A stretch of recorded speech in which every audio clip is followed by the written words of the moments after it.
Les sanctions viennent de tomber, il y a quelques heures. Et c'est exactement ce qu'on vous annonçait. La CAF a rendu son verdict sur la finale la plus controversée de l'histoire du football africain. Pape Thiaw, suspendu 5 matchs et 100 000 $ d'amende. La fédération sénégalaise écope de 615 000 $ au total. Achraf Hakimi, 2 matchs dont un avec sursis. Ismaël Saibari, 3 matchs et 100 000 $. Le Maroc sanctionné de 315 000 $. Et maintenant, les médias marocains hurlent à l'injustice. Ils disent que la CAF a été trop clémente avec le Sénégal, trop sévère avec le Maroc. Vous avez bien entendu. Le Maroc, qui a peut-être empoisonné des joueurs, qui a bénéficié d'un arbitrage scandaleux, qui a volé systématiquement des serviettes, qui a organisé le chaos, crie maintenant à l'injustice parce qu'ils se sentent traités trop durement. Et vous savez ce qui est vraiment révoltant ? La CAF a rejeté la réclamation marocaine pour victoire sur tapis vert. Le Sénégal garde son titre, mais pas un mot sur l'empoisonnement, pas un mot sur l'arbitrage truqué. Pas un mot sur le système pourri qui a gangrené toute cette compétition. Restez jusqu'à la fin parce que ce verdict confirme absolument tout ce qu'on vous dit depuis le début. Le football africain est mort, officiellement mort. Alors décortiquons ces sanctions, parce qu'il faut comprendre ce qui vient vraiment de se passer. Il ne s'agit pas de justice, il s'agit de gestion de crise, de relations publiques, de sauver les apparences, pendant que le système continue de pourrir de l'intérieur. Côté sénégalais d'abord. Pape Thiaw prend 5 matchs de suspension dans les compétitions CAF. 5 matchs pour avoir ordonné à ses joueurs de quitter le terrain afin de protester contre un pénalty scandaleux accordé au Maroc dans le temps additionnel. La CAF motive sa décision par comportement antisportif, violation des principes de fair play et d'intégrité et atteinte à l'image du football. Atteinte à l'image du football, lui, pas l'empoisonnement présumé de 3 joueurs, pas l'arbitrage partial toute la compétition, pas les serviettes volées systématiquement, non. C'est Pape Thiaw qui a porté atteinte à l'image du football en refusant de se soumettre à l'injustice. 100 000 $ d'amende en plus pour un entraîneur qui défendait ses joueurs, qui refusait d'accepter qu'on vole la victoire à son équipe en direct sous les yeux du monde entier. Mais attendez, parce que la suspension ne concerne que les compétitions CAF, Pape Thiaw sera bien sur le banc du Sénégal contre la France le 16 juin en Coupe du Monde. La CAF n'a pas osé aller plus loin. Elle n'a pas osé sanctionner au niveau FIFA, parce qu'elle sait. Elle sait que si elle avait étendu la suspension aux compétitions FIFA, ça aurait été un aveu. Un aveu que ce qu'elle punit est vraiment grave. Et donc un aveu que l'arbitrage de cette finale était vraiment problématique. Alors elle se contente d'une sanction limitée. Pour faire un exemple sans trop faire de vagues.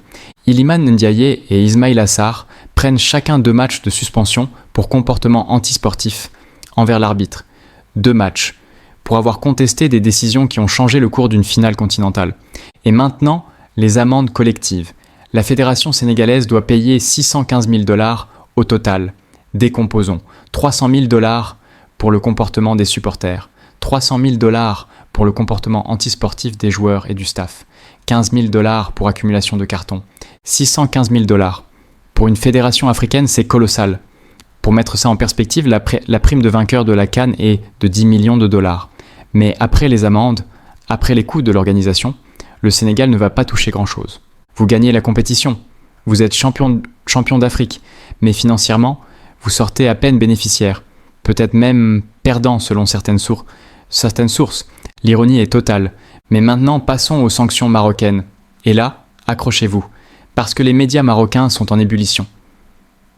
Le 360 points m'attitre, décision de la CAF clémente, avec le Sénégal, sévère et controversée pour le Maroc, clémente, avec le Sénégal. Le pays dont 3 joueurs ont peut-être été empoisonnés, le pays qui a subi un arbitrage scandaleux toute la compétition, le pays dont les joueurs ont été agressés pour des serviettes, le pays qui a dû se battre pour avoir un hôtel décent, un terrain d'entraînement non espionné, des billets pour ses supporters. La CAF a été clémente avec eux, et sévère avec le Maroc. Le pays organisateur, le pays qui contrôle la CAF via Fouzi Lekja, le pays qui a bénéficié de tout pendant cette compétition. Achraf Hakimi prend 2 matchs de suspension, dont un avec sursis pendant 1 an, pour comportement antisportif. Lui qui a jeté la serviette d'Edouard Mendy derrière les panneaux publicitaires. Un geste filmé, vu par des millions de personnes. Un match ferme, un avec sursis, essentiellement une tape sur les doigts. Ismaël Saibari prend plus lourd. 3 matchs de suspension et 100 000 $ d'amende, pour comportement antisportif. Lui qui a bloqué physiquement Yehvan Diouf pour l'empêcher de donner une serviette à Mendy. lui qui est ensuite allé s'excuser à l'hôtel du Sénégal en admettant que c'était une erreur. 3 matchs. Pour agression caractérisée sur un joueur adverse. Si vous trouvez ces sanctions ridicules au regard des faits, likez cette vidéo maintenant. Il faut montrer que les gens ne sont pas dupes. Mais les amendes collectives marocaines sont intéressantes, très intéressantes, parce qu'elles révèlent exactement ce que le Maroc a fait. 200 000 $ pour le comportement inapproprié des ramasseurs de balles du stade. 200 000 pour avoir agressé systématiquement les gardiens adverses pendant toute la compétition, pour avoir volé les serviettes de Nouabali, pour avoir traîné Diouf au sol, pour avoir harcelé Mendy pendant 120 minutes. Et vous savez ce qui est fou ? Cette amende confirme officiellement que le Maroc a bien organisé ses agressions. Ce n'était pas des initiatives individuelles de quelques ramasseurs zélés. C'était coordonné, organisé, systématique. Sinon, comment expliquer que ça se soit reproduit dans tous les matchs du Maroc ? Contre la Tanzanie, contre le Cameroun, contre le Nigeria, contre le Sénégal, et même maintenant contre Maniema Union en Coupe de la CAF. La CAF le sait, elle le reconnaît dans ses sanctions, mais elle ne va pas plus loin, parce que aller plus loin signifierait admettre que toute la compétition était truquée.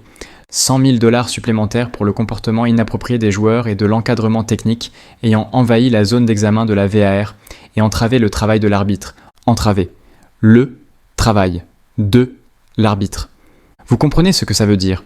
Les joueurs marocains ont littéralement empêché l'arbitre de faire correctement son travail en envahissant la zone VAR, pour faire pression, pour influencer la décision. Et la CAF sanctionne ça avec une amende de 100 000 $. Pas de match à huis clos, pas de disqualification, juste de l'argent. 15 000 $ pour l'utilisation de lasers par les supporters marocains.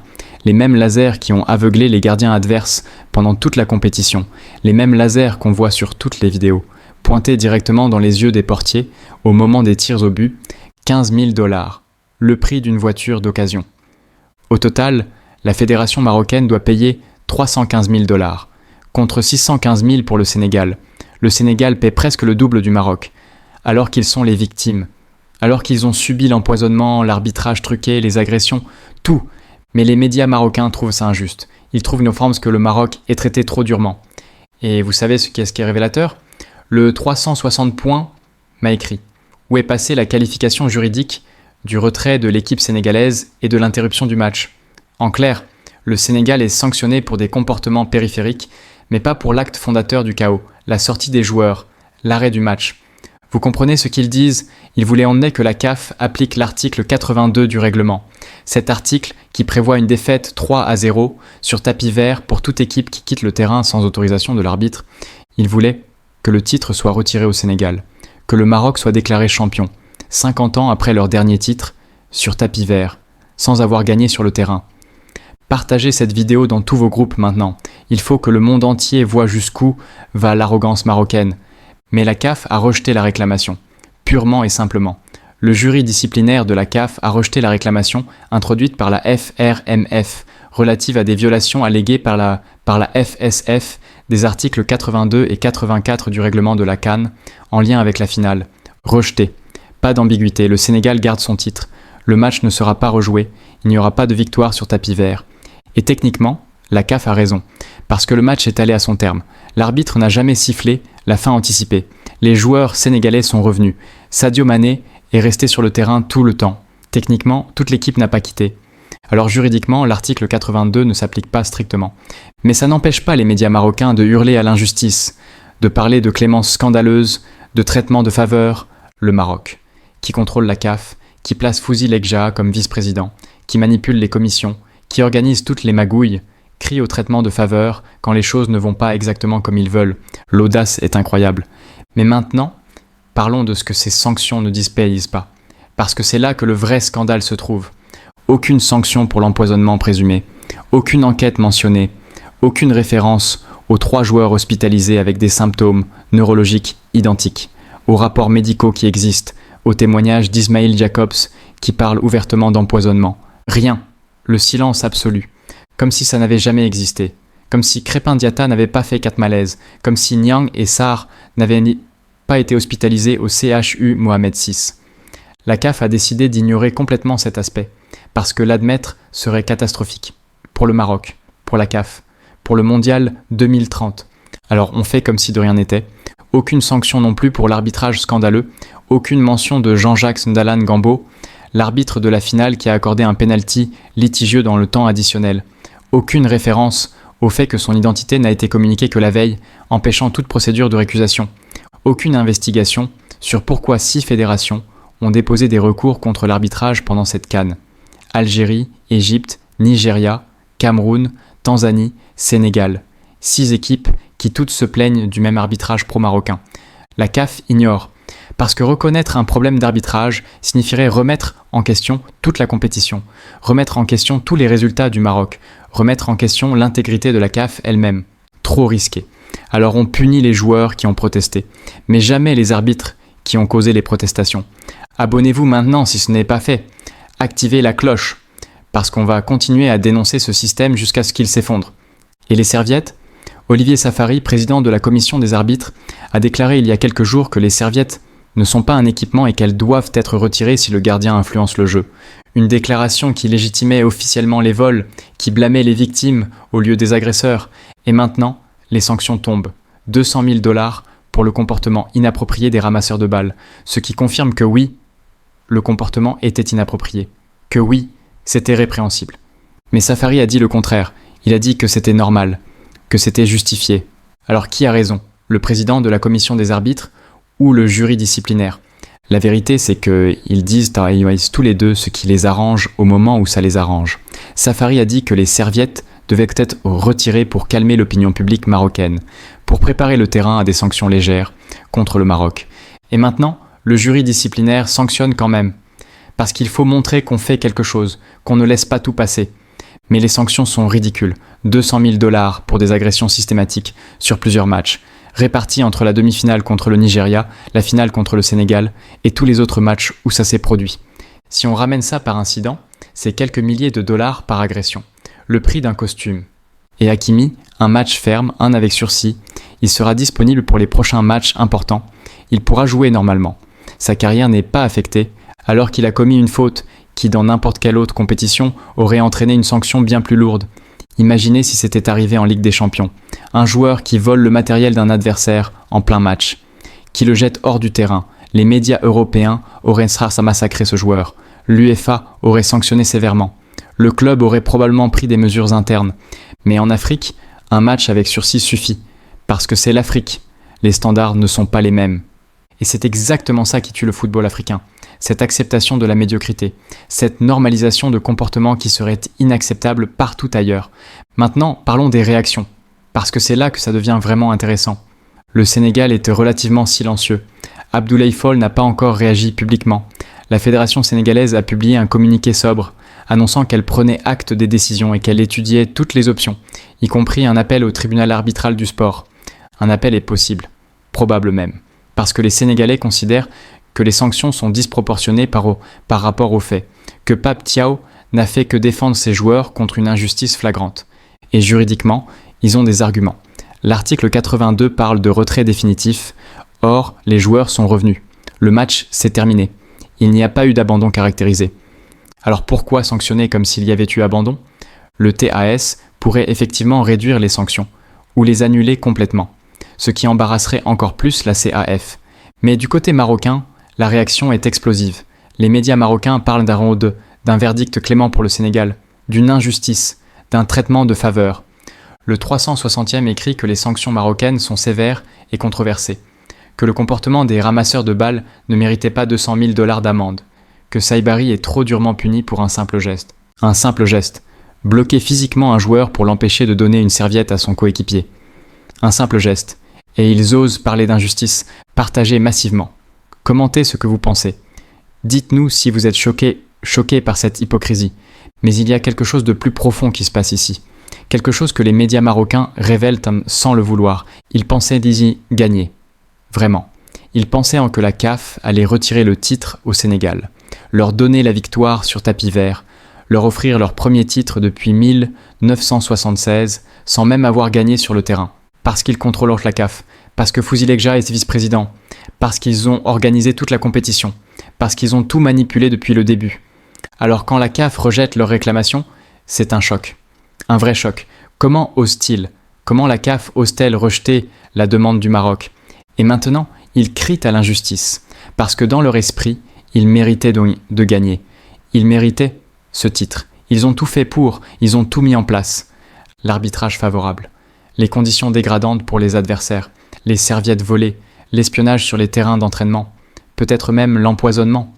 Tout ça pour rien, parce que le Sénégal a gagné quand même, malgré tout, sur le terrain, là où ça compte vraiment. Et maintenant, la CAF refuse de leur donner la victoire qu'ils n'ont pas pu obtenir sportivement. L'humiliation est totale, publique, internationale. Et c'est exactement ce qu'ils méritent. Parce que le football, normalement, ça se joue sur le terrain. Pas dans les couloirs de la CAF, pas dans les bureaux de Fouzi Lekja, pas dans les commissions disciplinaires. Sur le terrain, avec des règles équitables, avec un arbitrage impartial, avec du respect pour l'adversaire. Le Sénégal a gagné sportivement, malgré l'empoisonnement présumé, malgré l'arbitrage scandaleux, malgré les serviettes volées, malgré tout le système qui était contre eux. Et cette victoire, personne ne peut la leur retirer. Pas la CAF, pas le Maroc, pas Fouzi Lekja. C'est pour ça que les médias marocains sont si furieux. Parce qu'ils ont tout essayé, et ils ont quand même échoué. Mais maintenant, parlons de ce que ces sanctions signifient pour l'avenir du football africain. Parce que c'est ça la vraie question. Est-ce que ces sanctions vont changer quelque chose? Est-ce qu'elles vont empêcher que ça se reproduise? Non, absolument pas. Parce que les sanctions ne s'attaquent pas aux problèmes de fond. Elles ne s'attaquent pas au conflit d'intérêts de Fouzi Lekja. Elles ne s'attaquent pas à la corruption institutionnalisée de la CAF. Elles ne s'attaquent pas au contrôle marocain sur toutes les instances. Elles punissent les symptômes, pas la maladie. Alors dans 2 ans, lors de la prochaine CAN, on reverra exactement les mêmes scènes, peut-être pire, parce que l'impunité encourage la récidive. Le Maroc a été puni avec des amendes qu'il peut facilement payer, avec des suspensions de joueurs qui n'affecteront pas vraiment leur équipe, avec un rejet de réclamation qui ne change rien à leur statut. Ils vont continuer, parce qu'ils peuvent se le permettre. Et la CAF va continuer à regarder ailleurs, à sanctionner symboliquement pour sauver les apparences, à protéger les puissants pendant qu'elle punit les faibles. C'est le système. Et le système ne change pas avec quelques amendes et quelques matchs de suspension. Le système change quand les gens se lèvent, quand les fédérations refusent collectivement, quand les joueurs témoignent publiquement, quand les supporters font du bruit. Et c'est en train de se passer, lentement, mais sûrement. Jacobs qui parle d'empoisonnement, Abdoulaye Fall qui dénonce les conditions dégradantes, Augustin Senghor qui accuse Fouzi Lekja de contrôler la CAF, Diouf qui raconte les agressions, Nouabali qui se moque des Marocains. L'omerta se brise, les témoignages s'accumulent, les preuves s'empilent, et un jour, tout va exploser. Un jour, il y aura trop de preuves pour continuer à ignorer, trop de témoignages pour continuer à nier, trop de pression pour continuer à couvrir. Ce jour-là, le système s'effondrera. Fouzi Lekja sera forcé de démissionner. La CAF sera restructurée. Le football africain pourra enfin respirer. Mais en attendant, on continue de se battre, de dénoncer, de partager, de faire du bruit. Parce que le silence est la meilleure arme de la corruption. Et nous, on refuse de se taire. L'Algérie ne se taira pas. Le Sénégal ne se taira pas. Le Nigeria ne se taira pas. Le Congo ne se taira pas. On continuera jusqu'à ce que justice soit faite. Vraiment faite. Pas cette parodie de justice que la CAF vient de servir. Cette justice à 2 vitesses où les victimes paient plus que les agresseurs. Où ceux qui protestent contre l'injustice sont punis plus sévèrement que ceux qui commettent l'injustice. Non. On veut la vraie justice. Celle qui enquête sur l'empoisonnement, celle qui sanctionne l'arbitrage corrompu, celle qui démantèle les réseaux de corruption, celle qui rend le football africain aux Africains. Cette justice-là viendra. Peut-être pas demain, peut-être pas dans 1 an, mais elle viendra. Parce que la vérité finit toujours par éclater. Toujours. Les rapports médicaux existent, les témoignages existent, les vidéos existent, les preuves existent. Tout est là, documenté, archivé, prêt à être utilisé le jour où quelqu'un aura le courage d'agir. En attendant, ces sanctions de la CAF sont un pansement sur une jambe de bois. Elles ne résolvent rien. Elles ne changent rien. Elles ne font que gagner du temps. Mais le temps joue contre la CAF, contre le Maroc, contre Fouzi Lekja. Parce que chaque jour, de nouvelles révélations sortent. Chaque jour, de nouveaux témoignages apparaissent. Chaque jour, la pression monte. Et un jour, la digue va céder. Ce jour-là, on sera là. On documentera. On partagera. On célébrera. Parce que le football africain mérite mieux. Les joueurs méritent mieux. Les supporters méritent mieux. Ils méritent un football propre, équitable, transparent, où gagner signifie vraiment gagner, où les meilleurs triomphent, où les tricheurs sont punis. Ce football-là existe ailleurs. Il peut exister en Afrique aussi. Mais pour ça, Il faut nettoyer. Profondément. Complètement. Et ces sanctions ridicules de la CAF ne nettoient rien. Elles cachent la poussière sous le tapis. Mais on sait qu'elle est là. On sait que le problème n'est pas résolu. Et on ne lâchera rien. Affaire à suivre, de très très près.